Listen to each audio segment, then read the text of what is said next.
നമസ്കാരം, way to career YouTube ചാനലിലേക്ക് എല്ലാ പ്രിയപ്പെട്ട കൂട്ടുകാർക്കും സ്വാഗതം. ആദ്യമായാണ് ഈ ചാനൽ കാണുന്നതെങ്കിൽ ദയവായി ചാനൽ സബ്സ്ക്രൈബ് ചെയ്യുക. ക്ലാസ്സുകൾ ഇഷ്ടപ്പെടുകയാണെങ്കിൽ ലൈക്ക് ചെയ്യുവാനും കൂട്ടുകാർക്കും മറ്റുമായി ഷെയർ ചെയ്ത് കൊടുക്കുവാനും അഭിപ്രായങ്ങളും നിർദ്ദേശങ്ങളും കമൻറ്റ് ബോക്സിലൂടെ അറിയിക്കുവാനും മറക്കരുത്.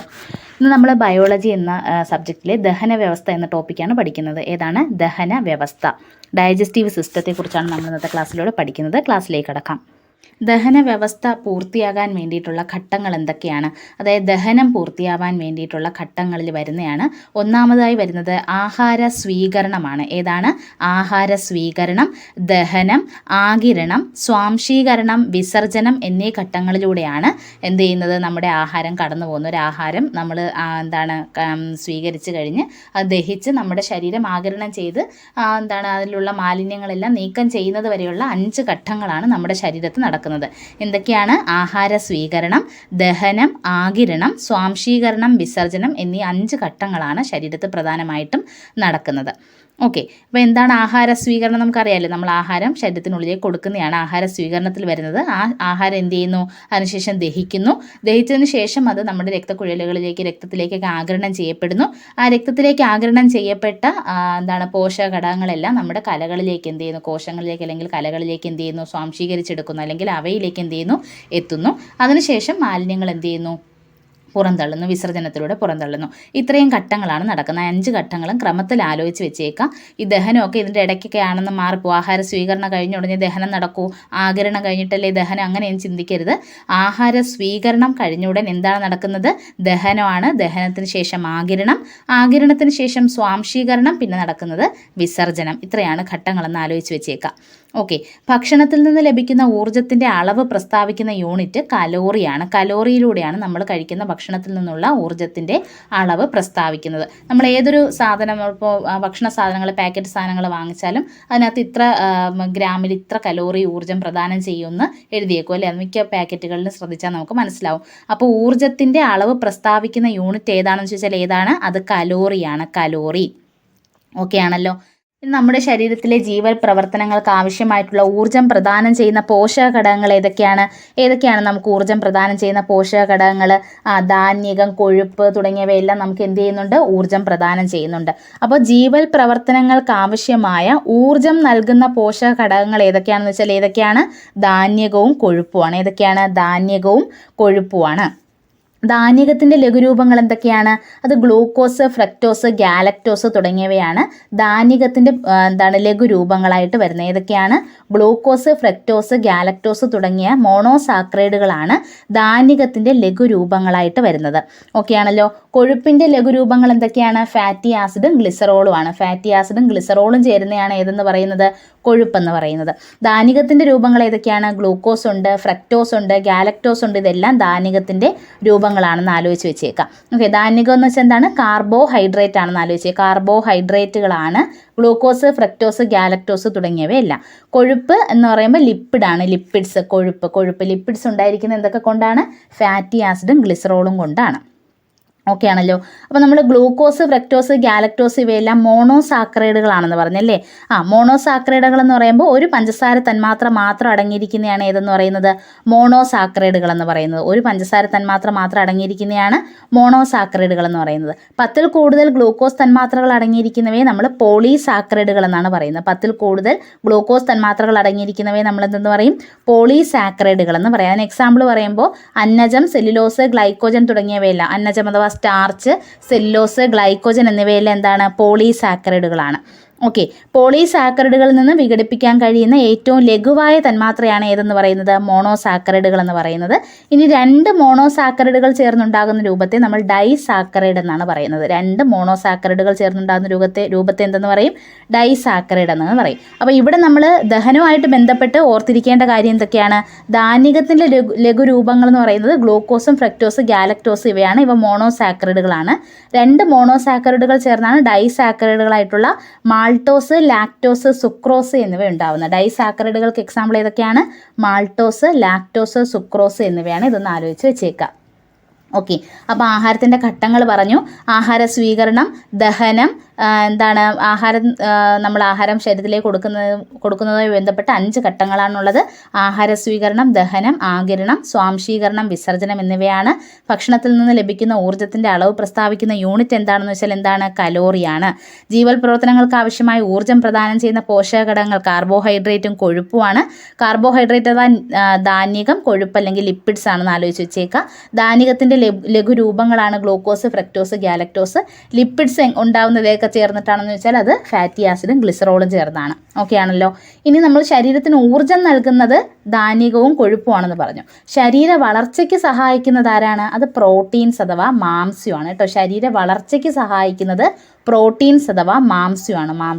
മാംസ്യത്തിൻ്റെ ലഘുരൂപം എന്താണ്? മാംസ്യങ്ങൾ എന്തുകൊണ്ടാണ് നിർമ്മിക്കപ്പെട്ടിരിക്കുന്നത്? അമിനോ ആസിഡുകൾ കൊണ്ടാണ് നിർമ്മിക്കപ്പെട്ടിരിക്കുന്നത്. മാംസ്യം അഥവാ പ്രോട്ടീൻ രണ്ടും ഒന്നാണെന്ന് ആലോചിക്കുക. 2 ടേമുകളും ഒന്നാണ്. മാംസ്യം അഥവാ പ്രോട്ടീൻസ് രൂപപ്പെട്ടിരിക്കുന്നത് അമിനോ ആസിഡിൽ നിന്നാണ്. ഓക്കെ ആണല്ലോ. ജീവൽ പ്രവർത്തനങ്ങളെ നിയന്ത്രിക്കുകയും സഹായിക്കുകയും ചെയ്യുന്ന പോഷക ഘടകങ്ങൾ ഏതാണെന്ന് വെച്ചാൽ അത് വിറ്റാമിനുകളും മിനറലുകളുമാണ്, ധാതുക്കളും വിറ്റാമിനുകളുമാണ് ജീവൽ പ്രവർത്തനങ്ങളെ നിയന്ത്രിക്കുകയും സഹായിക്കുകയും ചെയ്യുന്ന പോഷക ഘടകങ്ങൾ. ഓക്കെ, അപ്പോൾ ശരീര വളർച്ചയ്ക്ക് സഹായിക്കുന്നത് ആരാണ്? പ്രോട്ടീനാണ്. ശരീരത്തിന് ഊർജ്ജം നൽകുന്നത് ആരാണ്? ധാന്യകവും കൊഴുപ്പുമാണ്. എന്നാൽ ജീവൽ പ്രവർത്തനങ്ങളെ നിയന്ത്രിക്കുകയും സഹായിക്കുകയും ചെയ്യുന്ന പോഷക ഘടകങ്ങൾ ഏതാണെന്ന് വെച്ചാൽ അത് വിറ്റാമിനുകളും ധാതുക്കളുമാണ്, വൈറ്റമിൻസ് ആൻഡ് മിനറൽസ് ആണ്. ഓക്കെ, എല്ലാ ജീവൽ പ്രവർത്തനങ്ങളുടെയും സുഗമമായ പ്രവർത്തനത്തിന് ആവശ്യമായ ഘടകം ഏതാണെന്ന് വെച്ചാൽ അത് ജലമാണ്. ഈ ജീവൽ പ്രവർത്തനങ്ങളെല്ലാം നടക്കണമെങ്കിൽ, അതിന് സുഗമമായ പ്രവർത്തനം നടക്കണമെങ്കിൽ അതിനാവശ്യമായ ഘടകം ഏതാണ്? അത് ജലമാണ്. അപ്പോൾ നമ്മുടെ ശരീരത്തിന് ജലത്തിലുള്ള പ്രാധാന്യം മനസ്സിലായല്ലോ. ഇനി എന്താണ് ദഹനം എന്ന് നോക്കാം. എന്താണ് ദഹനം? സങ്കീർണമായ ആഹാര പദാർത്ഥങ്ങളെ ശരീരത്തിന് ആഗിരണത്തിന് യോഗ്യമായ തരത്തിൽ ലഘു ഘടകങ്ങളാക്കി മാറ്റുന്ന പ്രക്രിയയാണ് നമ്മൾ ദഹനം എന്ന് പറയുന്നത്. എന്താണ് ദഹനം? സങ്കീർണമായ ആഹാര ഘടകങ്ങളെ, അതായത് നമ്മൾ പല തരത്തിലുള്ള ആഹാരങ്ങളാണ് കഴിക്കുന്നത് അല്ലേ? പല രൂപത്തിലുള്ള, പല രുചിയിലുള്ള, അങ്ങനെ പല തരത്തിലുള്ള ആഹാരങ്ങളാണ് കഴിക്കുന്നത്. അങ്ങനെ സങ്കീർണമായ ആഹാര പദാർത്ഥങ്ങളെ ശരീരത്തിന് ആഗിരണം ചെയ്യുന്നതിന് യോഗ്യമായ തരത്തിൽ ലഘു ഘടകങ്ങളാക്കി മാറ്റുന്ന പ്രക്രിയയാണ് നമ്മൾ എന്തെന്ന് പറയുന്നത്? ദഹനം എന്ന് പറയുന്നത്. ഈ ദഹന പ്രക്രിയ ആരംഭിക്കുന്നത് എവിടെയാണ്? ദഹന പ്രക്രിയ ആരംഭിക്കുന്നത് വായിൽ നിന്നാണ്. ഓക്കെ, വായിൽ നിന്നാണ് എന്ത് ചെയ്യുന്നത്? ദഹന പ്രക്രിയ ആരംഭിക്കുന്നത്. വായയുടെ മേൽത്തട്ടിനെ അറിയപ്പെടുന്നത് പാലറ്റ് എന്നാണ്. എന്താണ് വായയുടെ മേൽത്തട്ടിനെ അറിയപ്പെടുന്നത്? എന്തെന്നാണ്? പാലറ്റ് എന്നാണ്. അപ്പോൾ എന്താണ് ദഹനം? സങ്കീർണമായ ആഹാര ഘടകങ്ങളെ ശരീരത്തിന് ആഗിരണം ചെയ്യാൻ ഉതകുന്ന തരത്തിൽ ലഘു ഘടകങ്ങളാക്കി മാറ്റുന്ന പ്രക്രിയയാണ് ദഹനം എന്ന് പറയുന്നത്. ദഹനം ആരംഭിക്കുന്നത് എവിടെ നിന്നാണ്? വായിൽ നിന്നാണ് ദഹനം ആരംഭിക്കുന്നത്. ആഹാരം ചവച്ചരയ്ക്കാനും രുചി തിരിച്ചറിയാനും സഹായിക്കുന്ന അവയവം ഏതാണ്? നാവാണ്. നമുക്ക് ആഹാരം ചവച്ചരയ്ക്കാൻ പല്ലുണ്ട്. പല്ലിനെ സഹായിക്കുന്നത് ആരാണ്? അത് നാവാണ്. ആഹാരം ചവച്ചരയ്ക്കുന്നതിനും രുചി തിരിച്ചറിയുന്നതിനും സഹായിക്കുന്ന അവയവം ഏതാണെന്ന് വെച്ചാൽ അത് ഏതാണ്? അത് നാവാണ്. നാവിനെ വായുടെ അടിത്തട്ടുമായിട്ട് ബന്ധിപ്പിക്കുന്ന സ്നായുക്കളാണ് ഫ്രെനുലം എന്ന് പറയുന്നത് കേട്ടോ. നാവിനെ വായുടെ അടിത്തട്ടുമായിട്ട് ബന്ധിപ്പിക്കുന്ന സ്നായുക്കളെ വിളിക്കുന്നത് എന്താണ്? ഫ്രെനുലം എന്നാണ്. ഓക്കെ, വായുടെ മേൽത്തട്ടിനെ പറയുന്ന പേരെന്താണ്? പാലറ്റ്. നാവിനെ വായുടെ അടിത്തട്ടുമായി ബന്ധിപ്പിക്കുന്ന സ്നായുക്കൾ ഏതാണെന്ന് വെച്ചാൽ അത് ഫ്രെനുലമാണ്. ദഹനം വായിൽ തന്നെ ആരംഭിക്കുന്നു നമ്മൾ പറഞ്ഞു. ദഹനം ആരംഭിക്കുന്ന എവിടെ നിന്നാണ്? വായിൽ നിന്ന് തന്നെയാണ്. അപ്പോൾ ദഹനത്തിന് സഹായിക്കുന്ന വായിൽ കാണപ്പെടുന്ന ദഹന ഗ്രന്ഥി ഏതാണ്? അത് സലൈവറി ഗ്ലാൻഡാണ്. സലൈവറി ഗ്രന്ഥിയാണ് ദഹനത്തിന് സഹായിക്കുന്ന വായിൽ കാണപ്പെടുന്ന ഗ്രന്ഥി എന്ന് പറയുന്നത്. 4 ജോഡി സലൈവറി ഗ്രന്ഥികളാണ് വായിൽ കാണപ്പെടുന്നത്. എത്ര ജോഡിയാണ്? 4 ജോഡി സലൈവറി ഗ്രന്ഥിയാണ് ഇവിടെ കാണപ്പെടുന്നത്, നമ്മുടെ വായിൽ കാണപ്പെടുന്നത്. ഒന്നാമത് വരുന്നതാണ് പരോട്ടിഡ് ഗ്രന്ഥി. ഏതാണ്? പരോട്ടിഡ് ഗ്രന്ഥി. സബ് മാൻഡിബുലാർ അല്ലെങ്കിൽ സബ് മാക്സിലറി ഗ്രന്ഥി, സബ് ലിംഗ്വൽ ഗ്രന്ഥി, ട്യൂബേറിയൻ ഗ്രന്ഥി. അങ്ങനെ 4 ജോഡി ഗ്രന്ഥികളാണ് 4 ജോഡി സലൈവറി ഗ്രന്ഥികളാണ് വായിൽ കാണപ്പെടുന്നത്. ഒന്നും കൂടി പറയാം, ഏതൊക്കെയാണ്? പരോട്ടിഡ് ഗ്രന്ഥി, പരോട്ടിഡ് ഗ്ലാൻഡ്, സബ് മാൻഡിബുലാർ അല്ലെങ്കിൽ സബ് മാക്സിലറി ഗ്രന്ഥി, സബ് ലിംഗ്വൽ ഗ്രന്ഥി, ട്യൂബേറിയൻ ഗ്രന്ഥി. അങ്ങനെ 4 ജോഡി സലൈവറി ഗ്രന്ഥികളാണുള്ളത്. ഇപ്പോൾ നമ്മുടെ ഈ ഇടയ്ക്ക് നടക്കുന്ന, അതായത് 2022, 2023 അതിനൊക്കെ ശേഷം നടക്കുന്ന പരീക്ഷകളിൽ ചോദിക്കുന്ന ഒരു ചോദ്യമാണ്, പുതുതായി കണ്ടെത്തിയ ജോഡി സലൈവറി ഗ്രന്ഥി ഏതാണ്? പുതിയ ജോഡി സലൈവറി ഗ്രന്ഥി ഏതാണെന്ന് ചോദിക്കാറുണ്ട്. ഏതാണ്? ട്യൂബേറിയൻ ഗ്രന്ഥിയാണ്. പുതിയതായിട്ട് കണ്ടെത്തിയതാണ്. ഏതാണ്? ഇതുവരെയും 3 ജോഡി എന്നാണ് കരുതുന്നത്. 2020 മുമ്പ് 3 ജോഡി സലൈവറി ഗ്രന്ഥി എന്നാണ് നമ്മൾ പഠിച്ചുകൊണ്ടിരുന്നത്. 2020 വായിലാണ് ട്യൂബേറിയൻ ഗ്രന്ഥി കണ്ടെത്തിയത്. അപ്പം വായിലെ 4ാമത്തെ ജോഡി സലൈവറി ഗ്രന്ഥിയാണ് ഏതെന്ന് പറയുന്നത്? ട്യൂബേറിയൻ ഗ്രന്ഥി എന്ന് പറയുന്നത്. ഓക്കെ, ഏറ്റവും വലിയ ജോഡി ഉമിനീർ ഗ്രന്ഥി ഏതാണെന്ന് ചോദിച്ചാൽ അത് പരോട്ടിഡ് ഗ്രന്ഥിയാണ്. ഏറ്റവും വലിയ ജോഡി ഉമിനീർ ഗ്രന്ഥി ഏതാണ്? പരോട്ടിഡ് ഗ്രന്ഥിയാണ്. പരോട്ടിഡ് ഗ്രന്ഥി. പരോട്ടിഡ് ഗ്രന്ഥിയിൽ ഉണ്ടാകുന്ന വീക്കമാണ് മുണ്ടിനീര് എന്നറിയപ്പെടുന്നത്. പരോട്ടിഡ് ഗ്രന്ഥിയിൽ ഉണ്ടാകുന്ന വീക്കത്തെ നമ്മൾ എന്തെന്നാണ് പറയുന്നത്? മുണ്ടിനീര് അഥവാ മംസ് എന്നാണ് പറയുന്നത്. മുണ്ടിനീര് അഥവാ മംസ്. മുണ്ടിനീരുണ്ടാക്കുന്ന വൈറസ് ഏതാണ്? ഒരു വൈറസ് രോഗമാണ് ഏതെന്ന് പറയുന്ന മുണ്ടിനീര്. മുണ്ടിനീരിന് കാരണമാകുന്ന രോഗകാരിയാണ് പാരാമിക്സോ വൈറസ്. ആലോചിച്ച് വെച്ചേക്കാം. മുണ്ടുനീരിന് കാരണമാകുന്ന രോഗകാരി ഏതാണ്? പാരാമിക്സോ വൈറസ് ആണ്. Paramyxo virus. ഓക്കെ, മുണ്ടുനീരിനെതിരെ നടക്കുന്ന വാക്സിൻ ഏതാണെന്ന് വെച്ചാൽ അത് MMR വാക്സിൻ ആണ് കേട്ടോ. MMR വാക്സിൻ ആണ്. MMR വാക്സിൻ ഇപ്പോൾ ഇല്ല. 2016 വരെ എന്തായിരുന്നു MMR വാക്സിൻ കൊടുത്തിരുന്നു. MMR വാക്സിൻ ഇപ്പോൾ ഇല്ല. ഇപ്പം കൊടുക്കുന്ന ഏതാണ്? MR വാക്സിൻ ആണ്. MR vaccine. ഓക്കെ ആണല്ലോ. അപ്പോൾ എന്താണ് ഏറ്റവും വലിയ ജോഡി ഉമിനീർ ഗ്രന്ഥി ഏതാണെന്ന് വെച്ചാൽ അത് പരോട്ടിഡ് ഗ്രന്ഥിയാണ്. പരോട്ടിഡ് ഗ്രന്ഥിക്കുണ്ടാകുന്ന വീക്കമാണ് മുണ്ടിനീര്, മംസ്. ഇതിന് കാരണമാകുന്ന രോഗകാരി വൈറസാണ്. ഏത് വൈറസ് ആണെന്ന് വെച്ചാൽ അത് പാരാമിക്സോ വൈറസ് ആണ്. ഓക്കെ, മുണ്ടുനീരിനെതിരെ കൊടുക്കുന്ന വാക്സിൻ ഏതാണെന്ന് വെച്ചാൽ അത് MMR വാക്സിൻ ആണ്. ഇത്രയും കാര്യങ്ങളൊന്ന് ഓർത്ത് വയ്ക്കുക. ഓക്കെ, അപ്പോൾ ഉമിനീർ ഗ്രന്ഥി എത്ര ജോഡി ഉമിനീർ ഗ്രന്ഥി കാണപ്പെടുന്നു എന്ന് വെച്ചാൽ എത്ര ജോഡിയാണ്? 4 ജോഡി ഉമിനീർ ഗ്രന്ഥികളാണ് കാണപ്പെടുന്നത് കേട്ടോ. സലൈവറി ഗ്രന്ഥി അഥവാ ഉമിനീർ ഗ്രന്ഥി എന്നാണ് പറയുന്നത്. എത്ര ജോഡിയുണ്ട്? 4 ജോഡിയുണ്ട്. ഏതൊക്കെയാണത്? പരോട്ടിഡ് ഗ്രന്ഥി, സബ് മാൻഡിബുലാർ അല്ലെങ്കിൽ സബ് മാക്സിലറി ഗ്രന്ഥി, സബ് ലിംഗ്വൽ ഗ്രന്ഥി, ട്യൂബേറിയൻ ഗ്രന്ഥി. ഓക്കെ, ഏറ്റവും വലിയ ജോഡി ഉമിനീർ ഗ്രന്ഥി ഏതാണെന്ന് വെച്ചാൽ അത് പരോട്ടിഡ് ഗ്രന്ഥിയാണ്. പരോട്ടിഡ് ഗ്രന്ഥിയിൽ ഉണ്ടാകുന്ന വീക്കമാണ് മംസ് അഥവാ മുണ്ടിനീരെന്ന് പറയുന്നത്. ഇതൊരു വൈറസ് രോഗമാണ്. വൈറസ് രോഗമാണ്. മുണ്ടിനീരിന് കാരണമാകുന്ന വൈറസ് ഏതാണെന്ന് വെച്ചാൽ അത് ഏതാണ്? പാരാമിക്സോ വൈറസ് ആണ്. ഇതിനെതിരെ നൽകുന്ന വാക്സിനാണ് MMR വാക്സിൻ. ഓക്കെ ആണല്ലോ. ഇനി ഉമിനീർ ഗ്രന്ഥി പുറപ്പെടുവിക്കുന്ന ദഹനരസം ഏതാണ്? അത് ഉമിനീറാണ്. ഏതാണ്? ഉമിനീർ. ഉമിനീർ ഗ്രന്ഥി പുറപ്പെടുവിക്കുന്ന ദഹനരസം ഏതാണ്? ഉമിനീർ. സലൈവറി ഗ്ലാൻഡ് പുറപ്പെടുവിക്കുന്ന ദഹനരസം ഏതാണെന്ന് വെച്ചാൽ അത് ഏതാണ്? സലൈവയാണ്. സലൈവ. ഓക്കെ ആണല്ലോ. പ്രതിദിനം ഒരു മനുഷ്യൻ ഏകദേശം 1200 മുതൽ 1500 മില്ലി ലിറ്റർ ഉമിനീർ ഉൽപ്പാദിപ്പിക്കുന്നതായിട്ട് കണക്കാക്കുന്നു. എത്രയാണ് കണക്കാക്കുന്നു എന്നല്ല, അത്രയും ഉൽപ്പാദിപ്പിക്കുന്നുണ്ട്. എങ്ങനെയാണ്? പ്രതിദിനം ഏകദേശം 1200 മുതൽ 1500 മില്ലി ലിറ്റർ വരെ ഉമിനീർ ഉൽപ്പാദിപ്പിക്കുന്നു എന്നാണ് കണക്ക്. ഉമിനീറിൻ്റെ pH മൂല്യം എത്രയാണ്? ഉമിനീറിൻ്റെ pH എന്ന് പറയുന്നത് 6.2നും 7.6നും ഇടയിലാണ്. എപ്പോഴും 6.2നും 7.6നും ഇടയിലാണ് ഉമിനീറിൻ്റെ pH എന്ന് പറയുന്നത്. ഉമിനീർ ഗ്രന്ഥിയെ ഉത്തേജിപ്പിക്കുന്ന നാഡീവ്യവസ്ഥ ഏതാണ്? അത് പാരാസിമ്പത്തറ്റിക് വ്യവസ്ഥയാണ് കേട്ടോ. എന്ത് പോയിന്റ് നമ്മൾ പറഞ്ഞത്? ഉമിനീർ ഗ്രന്ഥി ഉത്തേജിപ്പിക്കപ്പെടുന്ന നാഡീവ്യവസ്ഥ ഏതാണെന്ന് വെച്ചാൽ അത് ഏതാണ്? പാരാസിമ്പത്തറ്റിക് വ്യവസ്ഥയാണ് കേട്ടോ. ഉത്തേജിപ്പിക്കുന്ന നാഡീവ്യവസ്ഥ ഏതാണ്? പാരാസിമ്പത്തറ്റിക് നാഡീവ്യവസ്ഥയാണ്. ഓക്കെ, ഇനി ഉമിനീരിൽ എന്തൊക്കെ അടങ്ങിയിട്ടുണ്ട്? ഉമിനീരിൽ ശ്ലേഷ്മം, ലൈസോസൈം, സലൈവറി അമിലേസ് എന്നിങ്ങനെ 3 ഘടകങ്ങളാണ് അടങ്ങിയിട്ടുള്ളത്. ഉമിനീരിൽ അടങ്ങിയിട്ടുള്ളത് എന്തൊക്കെയാണ്? ശ്ലേഷ്മം, ലൈസോസൈം, സലൈവറി അമിലേസ്. ഓക്കെ, ശ്ലേഷ്മം എന്താണ്? മ്യൂക്കസ് അഥവാ ശ്ലേഷ്മം. ശ്ലേഷ്മം എന്താ ചെയ്യുന്നത്? ആഹാരത്തെ വിഴുങ്ങാൻ പാകത്തിൽ വഴുവഴുപ്പുള്ളതാക്കി മാറ്റുന്നതാണ്. ആര്? ശ്ലേഷ്മം. ആഹാരത്തെ വിഴുങ്ങാൻ പാകത്തിൽ വഴുവഴുപ്പുള്ളതാക്കി മാറ്റുന്നത് ആരാണ്? ശ്ലേഷ്മമാണ്. ഇനി ലൈസോസൈം എന്താ ചെയ്യുന്നത്? ലൈസോസൈം ഒരു എൻസൈമാണ്. ലൈസോസൈം ചെയ്യുന്നത് വായിൽ എത്തിച്ചേരുന്ന ഭക്ഷണത്തിലെ രോഗാണുക്കളെ നശിപ്പിക്കുകയാണ് ചെയ്യുന്നത്. വായിൽ എത്തിച്ചേരുന്ന ഭക്ഷണത്തിൽ എന്തെങ്കിലും തരത്തിലുള്ള രോഗാണുക്കൾ, ചെറിയ രീതിയിലുള്ള രോഗാണുക്കളൊക്കെ ഉണ്ടെങ്കിൽ അതാര് നശിപ്പിക്കും? ലൈസോസൈം നശിപ്പിക്കും. ഓക്കെ, ഇനി സലൈവറി അമിലേസ് എന്ന് പറയുന്ന എൻസൈമും കൂടി നമ്മുടെ ഏതിലുണ്ട്? ഉമിനീരിലുണ്ട്. Salivary amylase. സലൈവറി അമിലേസിനെ മറ്റൊരു പേരിലും കൂടി അറിയപ്പെടുന്നതാണ് ടയലിൻ. ടയലിൻ എന്നറിയപ്പെടുന്ന എൻസൈം ഏതാണ്? സലൈവറി അമിലേസ് ആണ് കേട്ടോ. അപ്പോൾ ഉമിനീരിൽ അടങ്ങിയിരിക്കുന്ന എൻസൈമാണ് ടയലിൻ എന്ന പ്രസ്താവന വന്നാൽ ആ പ്രസ്താവന ശരിയാണ്. സലൈവറി അമിലേസിന്റെ മറ്റൊരു പേരാണ് ടയലിൻ എന്ന് പറയുന്നത്. എന്താണ് സലൈവറി അമിലേസ് ചെയ്യുന്നത്? അന്നജത്തെ ഭാഗികമായിട്ട് മാൾട്ടോസ് എന്ന പഞ്ചസാരയാക്കി മാറ്റുന്നത് ആരാണ്? സലൈവറി അമിലേസ് ആണ്. നമ്മുടെ ദഹനം ആരംഭിക്കുന്ന വായിൽ നിന്നാണെന്ന് പറഞ്ഞില്ലേ? അപ്പോൾ സലൈവറി അമിലേസിലൂടെയാണ് എന്ത് ചെയ്യുന്നത്? ദഹനം ആരംഭിക്കും. ശ്ലേഷ്മം എന്ത് ചെയ്യുന്നുണ്ട്? ആഹാരത്തെ വിഴുങ്ങാൻ സഹായിക്കുന്നുണ്ട്, വഴുവഴുപ്പുള്ളതാക്കുന്നുണ്ട്.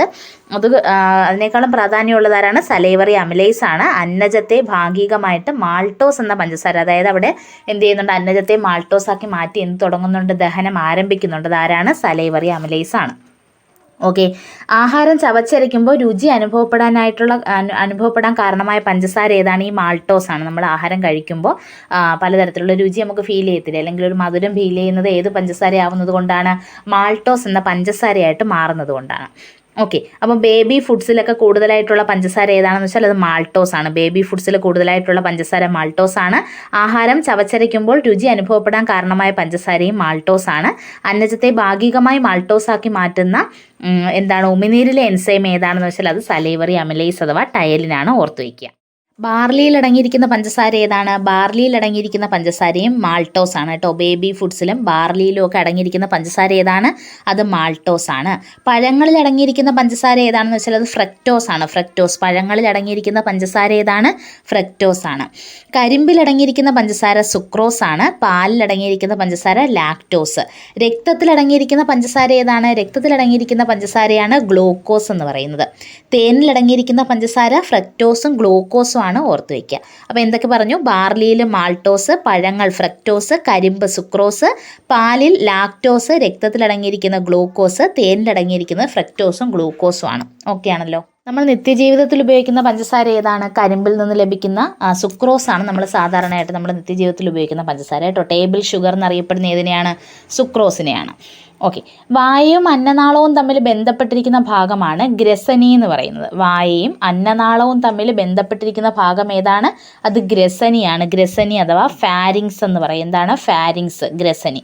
വായയും അന്നനാളവും തമ്മിൽ ബന്ധപ്പെട്ടിരിക്കുന്ന ഭാഗമാണ് ഗ്രസനി എന്ന് പറയുന്നത്. എന്നാൽ അന്നനാളവും ശ്വാസനാളവും ആരംഭിക്കുന്നത് എവിടെ നിന്ന് തന്നെയാണ്? ഗ്രസനിയിൽ നിന്ന് തന്നെയാണ് കേട്ടോ. അന്നനാളവും ശ്വാസനാളവും ആരംഭിക്കുന്നത് ഗ്രസനിയിൽ നിന്ന് തന്നെയാണ്.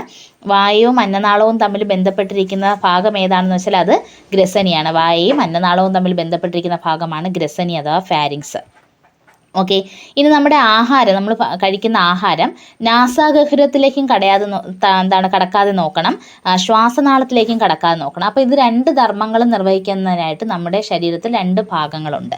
ഓക്കെ. ആഹാരം നാസാഗഹ്വരത്തിലേക്ക് കടക്കാതെ തടയുന്നത് ചെറുനാക്ക് എന്ന് പറയുന്ന അവയവമാണ്. ഏതാണ്? ചെറുനാക്ക്. ആഹാരം നാസാഗഹ്വരത്തിലേക്ക് കടക്കാതെ തടയുന്നത് ആരാണ്? ചെറുനാക്കാണ്. ആഹാരം ശ്വാസനാളത്തിലേക്ക് കടക്കാതെ തടയുന്നത് ക്ലോമപിതാനമാണ്. ക്ലോമപിതാനം. ആഹാരം ശ്വാസനാളത്തിലേക്ക് കടക്കാതെ തടയുന്നത് ക്ലോമപിതാനം അഥവാ എപ്പിഗ്ലോട്ടിസ്. എന്താണ്? എപ്പിഗ്ലോട്ടിസ് അഥവാ ക്ലോമപിതാനം. ആഹാരം നാസാഗഹ്വരത്തിലേക്ക് കടക്കാതെ തടയുന്നത് ഏതാണ്? ചെറുനാക്കാണ്. ചെറുനാക്ക്. അപ്പോൾ ഗ്രസനി, ചെറുനാക്ക്, ക്ലോമപിതാനം, ഇവിടെയൊക്കെ പ്രത്യേകതകൾ മനസ്സിലായല്ലോ. ഗ്രസനി എന്താണ്? അന്നനാളവും ശ്വാസനാളവും ആരംഭിക്കുന്ന ഭാഗമാണ് ഗ്രസനി. ആഹാരം നാസാഗഹ്വരത്തിലേക്ക് കടക്കാതെ തടയുന്നത് ചെറുനാക്ക്. ആഹാരം ശ്വാസനാളത്തിലേക്ക് കടക്കാതെ തടയുന്നത് എപ്പിഗ്ലോട്ടിസ് അഥവാ ക്ലോമപിതാനം. ഓക്കെ. അന്നനാളത്തിൻ്റെ ഏകദേശ നീളം എത്രയാണ്? അന്നനാളത്തിൻ്റെ ഏകദേശ നീളം എന്ന് പറയുന്നത് 25 സെൻറ്റിമീറ്റർ ആണ് കേട്ടോ. അന്നനാളത്തിൻ്റെ ഏകദേശ നീളം എത്രയാണ്? 25 സെൻറ്റിമീറ്റർ ആണ്. ആഹാരം അന്നപഥത്തിലൂടെ കടന്നു പോകുമ്പോൾ അനുഭവപ്പെടുന്ന തരംഗ രൂപത്തിലുള്ള ചലനത്തെയാണ് പെരിസ്റ്റാൾസിസ് എന്ന് പറയുന്നത്. ഓക്കെ. ആഹാരം അന്നപഥത്തിലൂടെ കടന്നു പോകുമ്പോൾ അനുഭവപ്പെടുന്ന തരംഗ രൂപത്തിലുള്ള ചലനമാണ് പെരിസ്റ്റാൾസിസ് എന്ന് പറയുന്നത്. അപ്പോൾ എന്താണ് അന്നപഥം? അന്നനാളത്തിലൂടെ കടന്നു പോകുമ്പോൾ എന്നല്ല പറഞ്ഞേക്കുന്നത്, അന്നപഥത്തിലൂടെ തന്നെയാണ്. എന്താണ് അന്നപഥം എന്ന് വെച്ചാൽ നമ്മൾ കഴിക്കുന്ന ആഹാരം കടന്നു പോകുന്ന ആ പാത മുഴുവനും നമ്മൾ എന്തെന്ന് പറയും? അന്നപഥം എന്ന് പറയും. വായ മുതൽ തുടങ്ങി നമ്മുടെ ചെറുകുടൽ വൻകുടൽ അവസാനിക്കുന്നത് വരെയുള്ള ആ ഒരു പോർഷനെയാണ് നമ്മൾ എന്തെന്ന് പറയുക? അന്നപഥം എന്ന് പറയുന്നത്. അപ്പോൾ ഈ അന്നപഥത്തിലുടനീളം ഈ തരംഗരൂപത്തിലുള്ള ചലനം ഉണ്ടെന്ന് മനസ്സിലാക്കി വയ്ക്കുക. അന്നനാളത്തിൽ മാത്രമല്ല, അന്നപഥത്തിലുടനീളം എന്തുണ്ട്? ഈ തരംഗരൂപത്തിലുള്ള ചലനമുണ്ട്. ഈ തരംഗരൂപത്തിലുള്ള ചലനത്തെ എന്തെന്നാണ് വിളിക്കുന്നത്? പെരിസ്റ്റാൾസിസ് എന്നാണ്, പെരിസ്റ്റാൾട്ടിക് മൂവ്മെൻ്റ് എന്നാണ് വിളിക്കുന്നത്. ഓക്കെ. അപ്പോൾ അന്നനാളത്തിൻ്റെ ഏകദേശം നീളം 25 സെൻറ്റിമീറ്റർ ആണ്. ആഹാരം അന്നപഥത്തിലൂടെ കടന്നു പോകുമ്പോൾ അനുഭവപ്പെടുന്ന തരംഗ രൂപത്തിലുള്ള ചലനമാണേത്?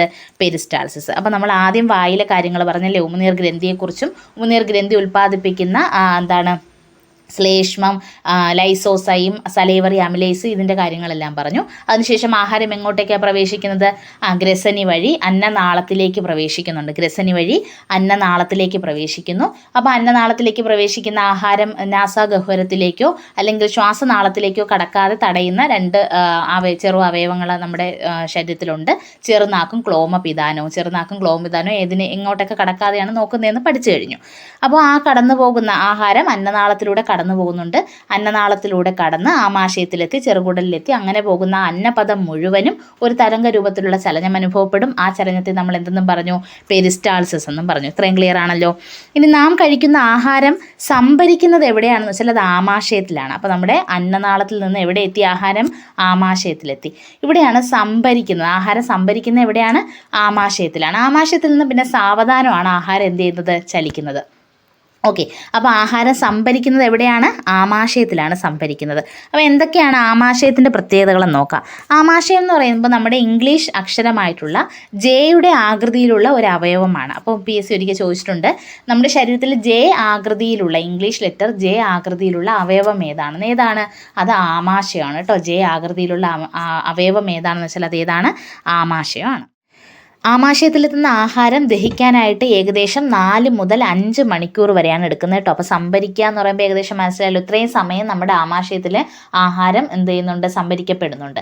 ആമാശയത്തിലെത്തുന്ന ആഹാരം ഏകദേശം 4 മുതൽ 5 മണിക്കൂർ വരെ എടുത്താണ് എന്ത് ചെയ്യുന്നത്? ദഹനം പൂർത്തിയാക്കുന്നത്. ആമാശയത്തിൽ ദഹനം പൂർത്തിയാവുന്നില്ല. ആമാശയത്തിലുള്ള ദഹനം എന്ത് ചെയ്യുന്നത്? 4 മുതൽ 5 മണിക്കൂർ വരെ എടുക്കുന്നുണ്ട്. ആമാശയത്തിലെ ആഹാരത്തെ കൂടുതൽ സമയം നിലനിർത്താൻ സഹായിക്കുന്ന ഒരു പേശിയാണ് വലയ പേശി എന്ന് പറയുന്നത്. വലയ പേശികളാണ് ആമാശയത്തിലെ ആഹാരത്തെ കൂടുതൽ സമയം നിലനിർത്താനായിട്ട് സഹായിക്കുന്നത്. വലയപേശി അഥവാ സർക്കുലാർ മസിൽസ് ആണ് എന്ത് ചെയ്യുന്നത്? ആമാശയത്തിലെ ആഹാരത്തെ കൂടുതൽ സമയം നിലനിർത്താനായിട്ട് സഹായിക്കുന്നത്. ആമാശയത്തിൽ വെച്ച് കുഴമ്പ് രൂപത്തിലാകുന്ന ആഹാരത്തെ നമ്മൾ എന്തെന്ന് പറയും? കൈം എന്നാണ് പറയുന്നത്. കൈം. ആമാശയത്തിൽ വെച്ച് കുഴമ്പ് രൂപത്തിലാകുന്ന ആഹാരത്തെ എന്തെന്നാണ് പറയുക? കൈം എന്നാണ് പറയുക. കൈമ. അതായത് അവിടെ ഹൈഡ്രോക്ലോറിക് ആസിഡൊക്കെ ഇല്ലേ, അവിടെയുള്ള ശ്ലേഷ്മവും ഹൈഡ്രോക്ലോറിക് ആസിഡും ഒക്കെ ആയിട്ട് പ്രവർത്തിച്ച് അവിടെയുള്ള തരംഗ രൂപത്തിലുള്ള ചലനമൊക്കെ കടന്ന് എന്ത് രൂപത്തിലാകും? ഒരു കുഴമ്പ് രൂപത്തിലാകും. എവിടെ? ആമാശയത്തിലെ ആഹാരം. ഇതിനെ നമ്മൾ പറയുന്നത് എന്തെന്നാണ്? കൈം എന്നാണ് പറയുന്നത്. ഈ കൈമിൻ്റെ pH ഏകദേശം 2 ആയിരിക്കും കേട്ടോ. pH എപ്പോഴും ഏകദേശം എത്രയായിരിക്കും? 2 ആയിരിക്കും. കൈമിൻ്റെ pH എത്രയായിരിക്കും? 2 ആയിരിക്കും. ആമാശയം ഉൽപ്പാദിപ്പിക്കുന്ന ഹോർമോൺ ഏതാണെന്ന് വെച്ചാൽ അത് ഗ്രലിൻ, ഗ്യാസ്ട്രിൻ എന്നിവയാണ്. ഗ്രലിനും ഗ്യാസ്ട്രിനുമാണ് ആമാശയം ഉൽപ്പാദിപ്പിക്കുന്ന ഹോർമോണുകൾ എന്ന് പറയുന്നത്. ആമാശയം ഹോർമോണുകൾ ഉൽപ്പാദിപ്പിക്കുന്നുണ്ടോ? ആമാശയം ഹോർമോണുകൾ ഉൽപ്പാദിപ്പിക്കുന്നുണ്ട്. ഏതൊക്കെയാണ്? Ghrelin and gastrin. ഗ്രലിനും ഗ്യാസ്ട്രിനുമാണ്. വിശപ്പ് എന്ന അനുഭവം ഉണ്ടാകാൻ സഹായിക്കുന്ന ഹോർമോൺ ഏതാണെന്ന് വെച്ചാൽ അത് ഗ്രലിനാണ്. വിശപ്പ് എന്ന അനുഭവം ഉണ്ടാക്കാൻ സഹായിക്കുന്ന ഹോർമോൺ ഏതാണ്? ഗ്രലിനാണ്. ഗ്രലിൻ. ഓക്കെ ആണല്ലോ.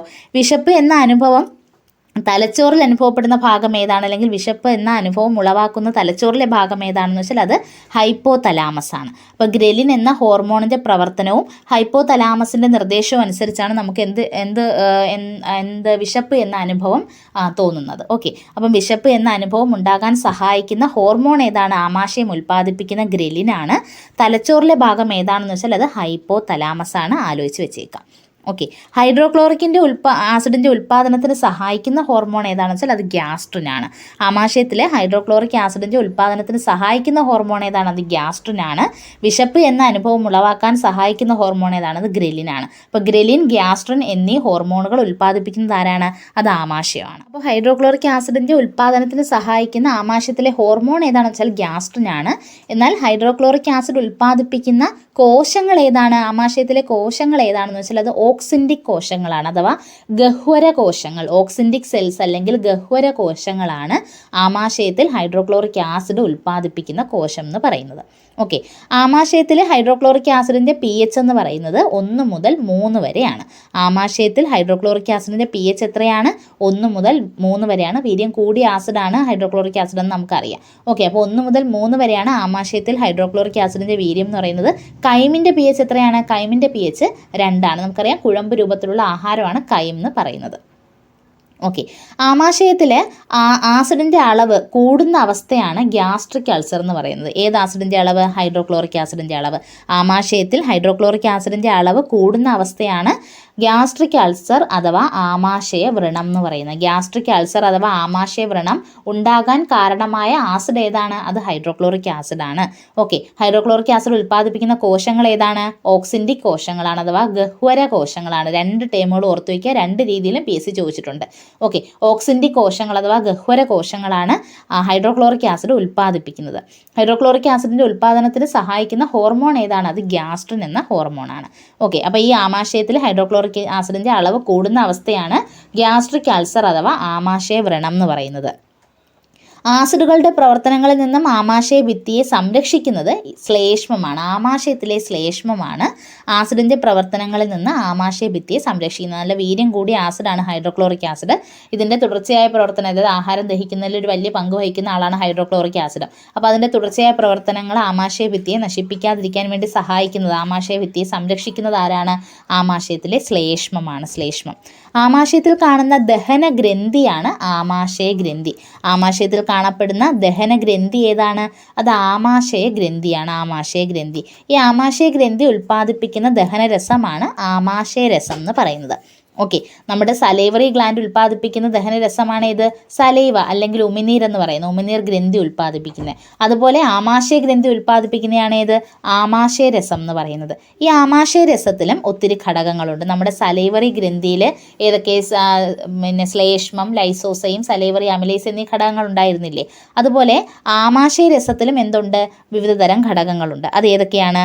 Pepsin, gastric lipase, hydrochloric acid, ശ്ലേഷ്മം ഇതെല്ലാം ഉൽപ്പാദിപ്പിക്കുന്നത് അല്ലെങ്കിൽ ഇതെല്ലാം അടങ്ങിയിരിക്കുന്ന എന്തിലാണ്? ആമാശയരസത്തിലാണ്. Pepsin, gastric lipase, hydrochloric acid, ശ്ലേഷ്മം ഇവയെല്ലാം അടങ്ങിയിരിക്കുന്നത് എന്തിലാണ്? ആമാശയരസത്തിലാണ്. ഇനി നമുക്ക് ഇതിൻ്റെ ഓരോന്നിൻ്റെയും ധർമ്മം എന്താണെന്ന് നോക്കാം. എന്താണ് പെപ്സിൻ ചെയ്യുന്നത്? പെപ്സിൻ ചെയ്യുന്നത് നമ്മൾ കഴിക്കുന്ന ഭക്ഷണ പദാർത്ഥങ്ങളിൽ അടങ്ങിയിരിക്കുന്ന മാംസ്യത്തെ അഥവാ പ്രോട്ടീനിനെ എന്താക്കി മാറ്റുകയാണ്? പെപ്റ്റോൺ ആക്കി മാറ്റുകയാണ് ചെയ്യുന്നത്. ഓക്കെ, മാംസ്യത്തിൻ്റെ ഇംഗ്ലീഷാണ് പ്രോട്ടീൻ എന്ന് ആലോചിച്ച് വെച്ചേക്കുക. ആ മാംസ്യത്തെ എന്താക്കി മാറ്റുന്നു? പെപ്റ്റോൺ ആക്കി മാറ്റുന്ന എൻസൈമാണ് പെപ്സിൻ എന്ന് പറയുന്നത്. ആമാശയരസത്തിൽ അടങ്ങിയിരിക്കുന്ന ഒരു എൻസൈമാണ് ഏത്? പെപ്സിൻ. ഈ പെപ്സിൻ എന്ത് ചെയ്യുന്നു? പ്രോട്ടീനിനെ പെപ്റ്റോൺ ആക്കി മാറ്റുന്നു.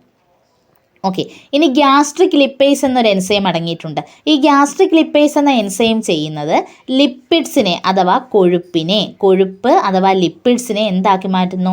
ചെറു ഘടകങ്ങളാക്കി മാറ്റുകയാണ് ചെയ്യുന്നത്. ലിപ്പിഡ്സിനെ എന്താക്കി മാറ്റുന്നുണ്ട്? ചെറു ഘടകങ്ങളാക്കി മാറ്റുന്നത് ആരാണ്? ഗ്യാസ്ട്രിക് ലിപ്പേസ് ആണ്. Gastric lipase. ഓക്കെ, ഫാറ്റി ആസിഡും ഗ്ലിസറോളും ഒക്കെയാണ് അവയെ എന്താണ്? ചെറു ഘടകങ്ങളാക്കി മാറ്റുക. ലിപ്പിഡ്സ് എന്ത് ചെയ്യുന്നുണ്ട്? ലിപ്പിഡ്സിനെ എന്ത് ചെയ്യുന്നുണ്ട്? ചെറു ഘടകങ്ങളാക്കി മാറ്റുക എന്നൊരു ജോലിയാണ് ഗ്യാസ്ട്രിക് ലിപ്പേസ് ചെയ്യുന്നത്. മെയിനായിട്ടും ഫാറ്റി ആസിഡും ഗ്ലിസറോളും ഒക്കെ ആക്കി മാറ്റുന്നത് ഇനി വരുന്ന ചെറുകുടലിലേക്ക് എൻസൈമാണ് കേട്ടോ. അപ്പോൾ ഇപ്പം നമുക്ക് ഇങ്ങനെ പഠിക്കാം. ഗ്യാസ്ട്രിക് ലിപ്പേസ് എന്ത് ചെയ്യുന്നുണ്ട്? കൊഴുപ്പിനെ ചെറു ഘടകങ്ങളാക്കി മാറ്റുന്നുണ്ട്. പെപ്സിൻ ചെയ്യുന്നത് പ്രോട്ടീനിനെ പെപ്റ്റോൺ ആക്കി മാറ്റുകയാണ് ചെയ്യുന്നത്. ഹൈഡ്രോക്ലോറിക് ആസിഡിൻ്റെ ധർമ്മം എന്താണ്? ഹൈഡ്രോക്ലോറിക് ആസിഡ് ചെയ്യുന്നത് ആമാശയത്തിലെ pH നിലനിർത്തുക എന്ന ധർമ്മമാണ് എന്ത് ചെയ്യുന്നത്? ഹൈഡ്രോക്ലോറിക് ആസിഡ് ചെയ്യുന്നത്. ദഹനത്തിന് അനുയോജ്യമായ pH നിലനിർത്തിക്കൊണ്ട് പോകുന്നത് ആരാണ്?